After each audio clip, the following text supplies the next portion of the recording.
뉴스 정면 승부. 안녕하십니까, 이종훈입니다. 박수정의 뉴스 정면 승부 2월 7일 수요일 순서 시작합니다. 먼저 오늘 저희가 준비한 순서 알려드립니다. 문재인 정부에서 첫 특별 사면으로 복권이 된 정봉주 전 의원, 오늘 더불어민주당에 복당을 신청했습니다. 서울시장 또는 국회의원 재보궐선거 중에 출마를 고민하고 있는 것으로 보이는데요. 잠시 후 1부에서 직접 이야기 나눠봅니다. 국민의당과 바른정당, 이 통합신당과 청년정당 우리미래의 미래당 약칭 쟁탈전에서 우리미래가 승리를 했습니다. 중앙선거관리위원회가 청년정당 우리미래의 손을 들어준 건데요. 2부에서 청년정당 우리미래 김소희 대변인 연결해서 당명 논쟁에 대한 입장 한번 들어봅니다.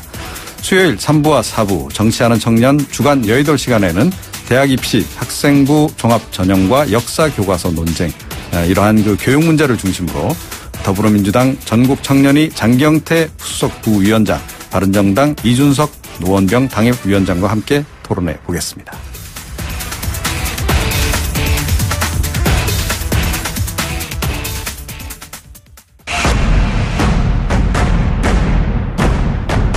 뉴스 정면 승부.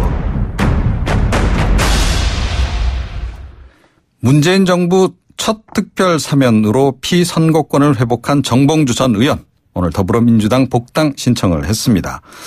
앞으로 정치인 정봉주의 행보가 어떻게 될지 굉장히 관심이 좀 모아지고 있는데요. 직접 이야기 한번 들어봅니다. 안녕하세요. 예, 안녕하세요. 정봉주입니다. 네. 민주당 복당 신청 하시니까 기분이 어떠세요? 올해 집을 떠났다가 집에 돌아오면서 따뜻하게 맞이해주는 엄마의 품을 느꼈습니다. 아, 네. 아니, 오늘 그 평상시하고 다르게. 예. 목소리 톤이 굉장히 낮으세요. 저요? 네. 평상시에 이게 정상이고요. 네. 우리 국민들이 정치를 좀 재밌게 하기 위해서 일부러 목소리 톤을 한두 톤 정도 올리는 거죠. 좀 올릴까요, 다시? 예, 그게 낫죠. 방송에서 늘 듣던. 안녕하세요, 정봉주입니다. 네. 예. 자, 이제 정치인 정봉주로 이제 재탄생하신 거 아닙니까? 그죠? 예. 오늘 언론 보니까 뭐 방향성에 대해서 고민하고 있다. 뭐 이런 얘기도 들리던데. 고민이 많이 되죠. 어떤 부분을 이렇게 고민하고 계시는 거예요? 어제까지는 이제 제가, 방송인, 봉도사 정봉주였었는데. 네. 오늘서부터 이제 정치를 시작하게 되면 사실은 좀 가볍고 재밌게 우리 국민들을 끌어들이려고 했던 봉도사의 타이틀을 좀 잠시 이제 버리고 떠나야 되거든요. 그렇죠. 근데 이제 어제까지는 자유로운 입장이기 때문에 6.13 지방선거 혹은 재보궐선거에 반드시 출마한다라고 하는 입장은 있었지만, 그리고 그거에 대해서 마음껏 자유롭게 얘기했지만 이제는 당원이라고 하는 당에 소속됐기 때문에 당에 도움이 되는 방향으로 어떻게 결정하는 것이 좋을 것이냐, 이런 고민을 좀 해줘야 되거든요. 아, 예. 예, 막 혼자 이제 이렇게 고삐 풀린 망아지처럼 이렇게 뛰어다닐 수 있는 입장도 아니고, 어쨌든 네네. 당에서는 일당이 무너질까봐 현역 의원들에게 지방선거 출마를 자제하는 분위기이고, 예. 그렇다고 한다면 이번에 지방선거에서 돌풍을 일으키는 게 좋으냐, 아니면은 재보궐선거 들어서 단 한 석이라도 사수하는 게 좋으냐. 이를테면 송파 같은 경우 원래는 민주당이었었는데 이제 탈당해서 국민의당으로 간 지역이었거든요. 그렇죠. 그리고 이제 노원병 같은 경우도 안철수 전 의원이니까 여기도 이제 민주당 소속이 아니었어. 그러니까 두 석 중에 하나만 차지해도 저희가 한 석이라도 가져올 수 있는 그런 형편이고. 또 이제 그 지방선거에 나가게 되면 지방선거 자치단체장들이 중앙에서 정치를 하고 있는 문재인 대통령과 호흡을 맞추면서 얼만큼 당에 어려움이 있을 때 혹은 당이 필요로 할 때 정말 앞장서서 방패 역할 혹은 때로는 도움의 역할을 하면서 같이 가는 것이 도움이 될 것이냐. 이 두 가지가 무척 고민이 되죠. 그래서 그럼 당 지도부와 당의 공식적인 입장, 그 속내는 뭔지 이런 거 좀 확인하면서 결정을 해야 되기 때문에 네. 고민이 좀 많이 되고 있습니다. 추미애 대표가 뭐라고 딱 이쪽으로 출마하는 게 어떻겠어요? 라고 얘기 안 하시던가요? 추미애 대표님도 당을 대표하긴 하지만 당이라고 하는 게 민주적 의사적 그 의사 구조를 갖고 있기 때문에 네. 당신이 뭐 개인적으로 이렇게 막 할 수는 없죠. 예를 들어 홍준표 대표가 MBN 나가! 당신도 취재 못해! 이거는 무척 독재적 발상이거든요. 그렇긴 하죠. 네. 마음에 안 든다고 할지라도 저 언론사를 우리 당에 출입시키는 것이 옳지 않다라고 하는 지도부의 결정을 내리고 그 MBN은 들어오지 못하게 해야 되는데, 무슨 그 독재자의 모습을 본 것 같아서 저는 섬뜩했는데, 우리 민주당의 추미애 대표는 그런 모습을 보이지 않죠.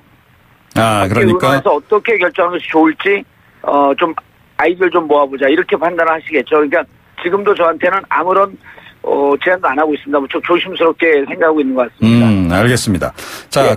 그래도 일단 이제 서울시장 후보로 계속 거론이 됐기 때문에 만약에 예. 출마하신다면. 예. 나만의 경쟁력 어디 있다고 얘기를 하시겠어요? 정봉주의 가장 큰 힘은 그 활력이거든요. 그렇죠. 긍정의 힘이죠. 긍정의 힘. 긍정의 힘이죠. 그러니까 서울 같은 경우가 1,000만이 넘는 그 메트로폴리스인데요. 무척 에너지도 많고 내적 동력도 많은데 왠지 뉴욕이나 싱가포르, 상하이 이런 그 도시하고 홍콩 이런 도시하고 비교하면 서울이 뭔가 좀 이렇게 서서히 좀 침몰돼 가고 있다라고 하는, 그러니까 서울이 활력이 떨어졌다라고 하는 느낌이 많거든요. 네. 그러면 이제 지금까지 여러 가지 장점이 있고 좋은 점, 잘하고 있었던 점도 많지만 서울은 세계의 도시와 어깨를 겨루기 위해서 에너지가 필요하다.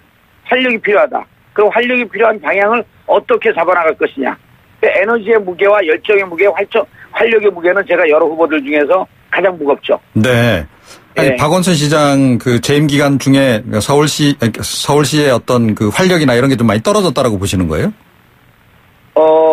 그 MC님 어떻게 보세요? 아니, 뭐 제 의견이 중요한 게 아니니까요. 예. 왜 저한테 자꾸. 전체적으로, 서울이 이런 주거의 문제, 그 다음에 일자리의 문제, 그런 점에 있어서 많이 활력이 떨어져 있죠. 그래갖고, 일정의 서울이 좀 변화를, 필요로 한 곳은 변화의 손을 좀 대줘야 되는데. 네. 지난 7년 동안 무척 정리 잘하고 잘하셨지만, 지금 한 7년 이후에 또 이제 서울이 일정 정도 부분적으로 개발이 필요한 곳에는 또 손도 좀 대줘야 되거든요.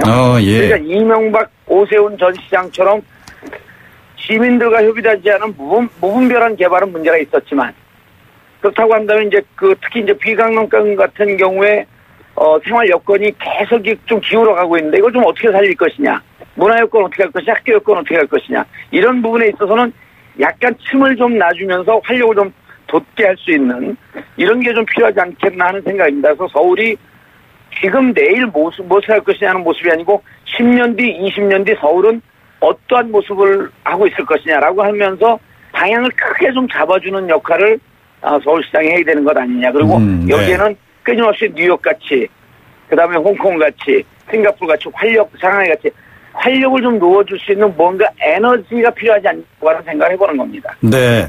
아니, 박원순 시장의 서울역 고가공원 사업에 대해서는 어떻게 평가하세요? 지금 서울 출마도 안 했는데 바로 이렇게 전공법으로 하면 이렇게 말씀하시면 막가자는 겁니까? 네. 아니, 오늘은 제가 MC입니다. 예. 자꾸 본인이 MC가 되시려고 하시는데. 예. 네. 뭐 하여튼 소회랄까 느낌이랄까 이런 정도라도 말씀을 해주시죠. 한반의 평가는 있는데요.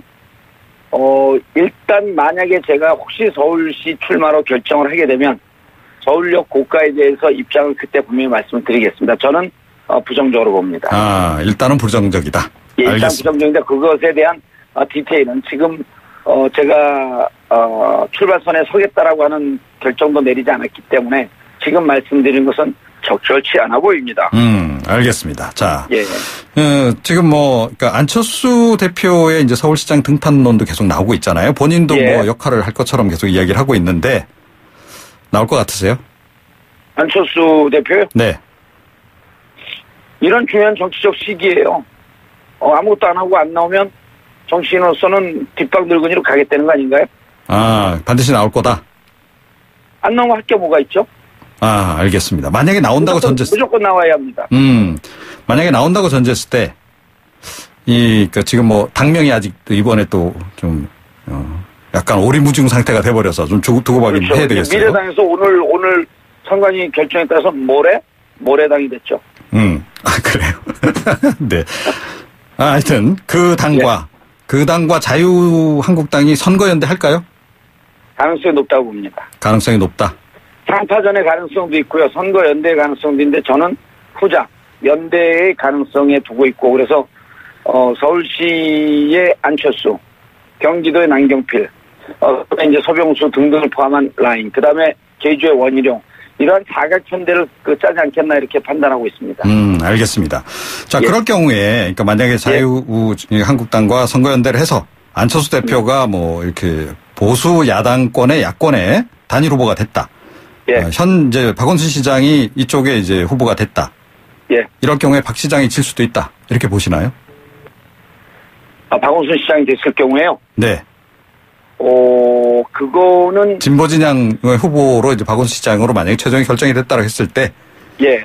본선 경쟁력을 제가 말씀드립니다. 안철수 본선, 예, 본선 박원순. 경쟁력이 이런 게 있겠죠. 이제 우리 국민들이 2011년도에 박원순 시장에게 안철수 후보가 양보를 해줬거든요. 그렇죠. 그런데 이번에 양보를 한 분과 어떠한 관계도 없이 그냥 나가서 맞싸우겠다. 이런 게 좀 시민들이 의아한 겁니다. 아, 네. 예, 그러니까 경쟁력이 있다 없다 떠나서 그 전에 한때 양보를 하고 4% 5%짜리 후보를 40% 50%로 끌어올려서 서울시장 당선시키는 결정적인 공을 했는데, 물론 지금의 정치적 입장이나 이런 것이 잘했다 못했다 좋다 그러다 떠나서 그런 과거의 기억이 계속 머리를 좀 잡고 있겠죠. 네. 그런 점에서 이런 점에서 박원순 시장이 조금 불편함을 느끼지 않겠는가. 그리고 그것은 박원순 시장을 지지하거나 민주당을 지지하는 분들께 여러 가지로 불편함을 줄 수 있는 여지는 있다. 알겠습니다. 라고까지만 말씀드리겠습니다. 그게 그러면 이제 진보진영, 그러니까 이게 지금 더불어민주당 내부 경선 과정에서도 변수가 될 수 있겠네요. 그죠? 큰 변수가 될 수가 있겠죠. 알겠습니다.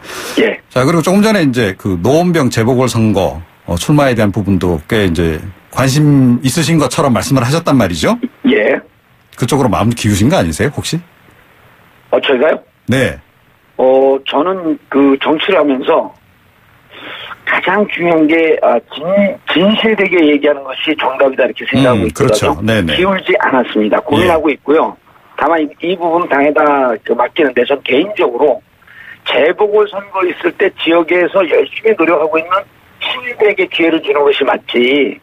잠깐만 중앙에서 인지도 있고 중앙에서 명망성 있는 사람을 낙하산 내리듯이 내리꽂는 것은 지역에서 클 수 있는 사람 나중에 대권 주자랄지 누가 알겠습니까? 네, 그래서 네. 이런 분들에게 기회를 주는 것이 당은 도리 아니겠느냐라고 하는 주장을 계속 해왔습니다. 다만 지도부가 그럼에도 불구하고 당신이 그 지역 가서 싸우는 것이 당을 위해서 옳다라고 하기는 그때 논의해볼 수 있지만 제가 거기서 이 재보궐 지역을 가겠습니다. 그러면 저를 이쪽에 낙하산으로 전략 공천해 주십시오라고 하는 이런 도리 없는 정치인이 되고 싶지 않다는 겁니다. 알겠습니다. 예. 자, 그러니까 일단 당 내부에서의 그 논의 과정, 그걸 이제 최대한 존중해서 선택을 하겠다. 이런 말씀이시네요. 그렇죠. 예, 그러면서 지역에서 열심히 하고 있는 분들에게 기회를 뺏어서 그들 가슴에 대못을 박는 이런 일은 좀 안 하는 것이 옳지 않냐. 이런 생각입니다. 네. 자, 그동안에 사실은 이제 그 정치인 정봉주를 가장 괴롭혔던 이제 이슈가 예. 결국 이명박 전 대통령, MB, BBK, 다스 관련 문제 아니었겠습니까? 그죠? 예. 자, 이제 그 족쇄가 이제 서서히 좀 풀리고 있는 그런 상황이고, 예. 이명박 전 대통령의 이제 운명도 어떻게 될지 굉장히 초미의 관심사인데, 예. 구속될까요? 이렇게 말씀드리겠습니다. 2011년 12월 25일. 그때는 진실이 구속되었지만, 2018년 2월, 오늘은 거짓이 구속될 것입니다. 아, 네. 아니, 그런 그 명언은 어떻게 평상시에 생각을 많이 해 두시는 거예요? 이거는 국민들과 이렇게 소통을 하고 그러다 보면요. 국민들 현장에 답이 있고 많은 좋은 말씀들을 SNS상에 혹은 직접 좋은 말씀들을 많이 합니다. 그리고 또 과거에 제가 무심코 던졌던 말도 이러이러한 내용이 좋으니까 그런 걸 좀 자주 해주셨으면 좋겠습니다. 하는 이런 제안들이 많이 들어오죠. 알겠습니다. 예. 자, 그러면 도곡당 땅 관련해서도 지금 검찰 쪽에서 잠정적으로 예. 이제 MB 것으로 이렇게 결론을 내렸다는 얘기도 좀 나온단 말이죠. 지난 10년 동안 도곡동 땅은요. 벌거벗은 임금님이었습니다. 네. 모두가 다 임금님이 벌거벗고 있는 줄 알았죠. 그러나 그게 무서워서 얘기를 안 하고 있었습니다. 도곡동 땅은 이명박 것 맞습니다. 모두가 알고 있지만 얘기하지 않았던 불편한 진실이었죠. 다만 이제는 비정상의 정상화, 정상적인 세력들이 대한민국에 올라오고 있는 시점이기 때문에 이제는 검찰과 언론도 이제는 말할 수 있다면서 자연스럽게 얘기를 하는 거죠. 다만 2007년도에도 사실 모두 다 알고 있었습니다. 검찰이 1차 조사에서는 제3자 소유인 것이다. 그래서 제3자는 밝히지 않습니다. 근데 정호영 특검이 그걸 또 뒤집어서 무슨 얘기냐. 이명박의 형의 땅이 맞다. 라고 이 검찰이 뒤집습니다. 그런데 그때도 국민들은 무슨 말씀입니까? 우리 알고 있습니다. 다만 지금 이명박의 권력이 너무 생각하고 있기 때문에 무서워서 말을 안 하고 있을 뿐입니다. 10년이 지나 이제는 진실을 얘기하고 있는 거죠. 네. 저기 한 가지 더요. 어차피 이야기 나온 김에.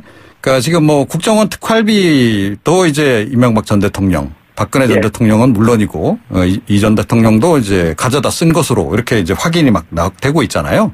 예. 이 부분 예전에 사실은 뭐 이 품격 시대 진행할 때 저하고 막 얘기도 나눈 적이 있고 그런데 예. 지금 현재 드러난 그 정도의 그 규모가 전부일까요? 아니면 더 있을까요? 현재 5억 5천이 드러난 거로 되어 있죠. 네. 김백준 씨에게 건네진 4억. 그다음 김희중 씨에게 건네줘서 김인옥 씨에게 건네진 1억.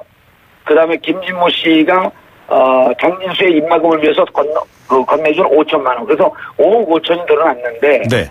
지금 이 시점에서 여론조사를 하기 위해서 국정원 특활비를 썼다. 근데 이 5억 5천 중에 쓰지 않았습니다. 그렇다면 플러스 알파가 나온 거거든요. 그렇죠. 플러스 알파가 나왔다라고 하는 것은 이제까지 국정원 특활비는 MB는 5억 5천이었습니다라고 댐을 막아뒀던 댐에서 돌이 하나 빠진 겁니다. 무슨 얘기냐면 그냥 일부 돈이 나온 게 아니라 이제 국정원 특활비, 공작금 이런 것이 댐 뚝이 터지듯이 무방비로 터지고 있는 상황이 되는 거죠. 그래서 국정원 특활비는 이제 5억 5천만으로 마감을 짓는 것이 아니라 앞으로 그 이상으로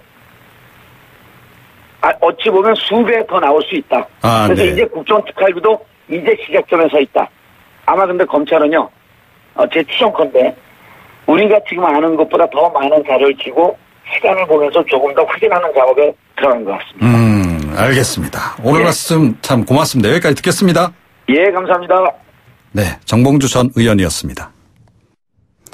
1부 순서 여기까지입니다. 잠시 후 2부에서 뵙겠습니다.